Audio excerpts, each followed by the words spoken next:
अस्सलाम वालेकुम दोस्तों, उम्मीद करता हूँ सब खैरियत से होंगे। दोस्तों ये पौधा आपको आज मैं दिखा रहा हूँ, ये देख लें।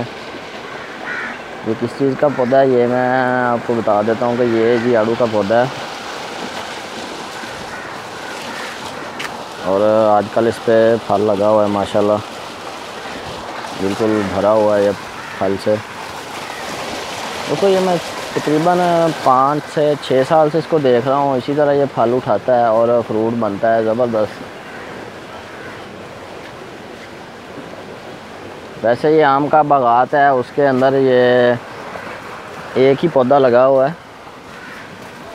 आम के बाग में एक पौधा लगा हुआ है। तो मैं अभी यहाँ पे किसी काम से आया था तो सोचा आपके दोस्तों के साथ इसको शेयर करूँ, थोड़ी सी मालूमात मुझे भी मिल जाए और कुछ इसके बारे में बता दूँ, आप दोस्तों के साथ भी शेयर कर लूँ।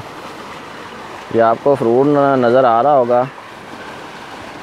सोचने वाली बात यह है कि ये तो ठंडे इलाके में पाया जाता है, तो फिर यहाँ पे कैसे इसने फ्रूट उठाया हुआ है। और ये 5-6 साल से मैं इसको ऐसे ही देख रहा हूँ, हर साल ऐसे ही फल से लदा हुआ होता है, बिल्कुल कोई इसकी शाख खाली नहीं होती जिस पे फल ना हो। ये देख लें आप, अभी कुछ फल इसका गिर चुका है, जो कि इसकी केयर बिल्कुल नहीं की गई। ये मैं आपको बताता हूँ कि क्यों केयर नहीं की गई। क्योंकि दोस्तों ये कहीं से शौक़ के तौर पे लगा लिया है इन लोगों ने, तो जैसे कह लें कि फ्री में मिल गया था। इसकी ना तो कोई क्यारी है, ना ही इसकी कोई इसको खाद वगैरह दी जाती है। ये देख लें यहाँ पे इस तरह इसकी शाखें इधर उधर जा रही हैं। असल मकसद वीडियो बनाने का यही है कि ये तो ठंडे इलाके में पाया जाता है, तो फिर यहाँ पे कैसे चल गया और इतना ज़बरदस्त फ्रूट कैसे उठा रहा है ये। अक्सर हम लोग देखते हैं कि हमारे यहाँ पे आम वगैरह या किन्नू वगैरह के बागात ज़्यादा है, तो मैं सोच रहा था कि हम इन चीज़ों को अगर लगाना चाहें तो क्या लगा सकते हैं हम। अगर इन चीज़ों को ट्राई किया जाए तो क्या हम इनको बागात के तौर पे लगा सकते हैं। माहिरीन जो एक्सपर्ट हैं या जो ज़्यादा तजर्बा रखने वाले हैं वो इस वीडियो को ज़रूर देखें और मुझे बता सकते हैं तो प्लीज़ बता दें। ये एक बागात में लगा हुआ है जो कि बिल्कुल इस वक्त ये एक दरख्त के नीचे है। ये ऊपर नीम का दरख्त है।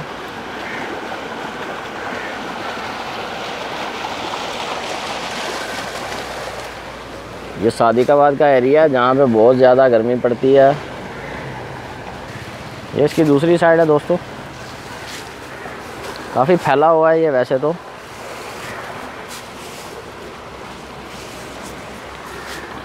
यहाँ पे बहुत ज़्यादा गर्मी पड़ती है और फिर भी इसने इतना ज़्यादा फल उठाया हुआ है।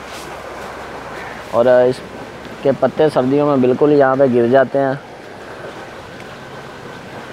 और फिर फरवरी में इसके फूल आना शुरू हो जाते हैं। और अब मार्च ख़त्म हो गया, अप्रैल की आज 5 तारीख है, तो इसका फल का साइज़ इतना है और आहिस्ता आहिस्ता ये बढ़ना शुरू हो रहा है।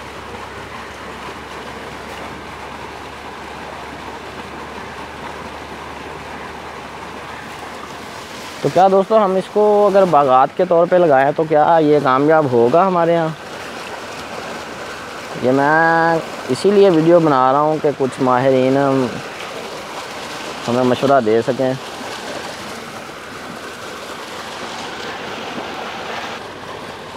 और एक तो होता है कि मौसम चेंज होने की वजह से फ्रूट वगैरह मीठा नहीं होता, लेकिन ये खाने में भी बिल्कुल ज़बरदस्त होता है। ये जहाँ पे लगा है वहाँ पे उसी दोस्त से मैंने पूछा, वो कह रहा है बहुत ज़बरदस्त मीठा होता है। ये साइज़ भी तकरीबन उसी फ्रूट के हिसाब से ही होता है। ये आप देख लें इसको कितना ज़्यादा फल लगा हुआ है। ये जमालदीन वाली का इलाका है।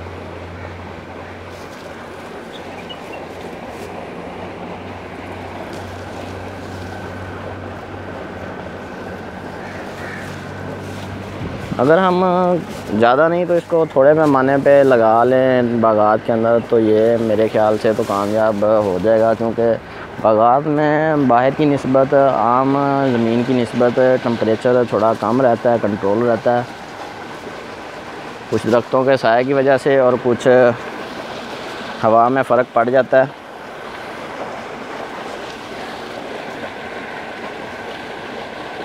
तो दोस्तों इसका मसला क्या होता है कि इसके हमें पौधे कहाँ से मिलेंगे।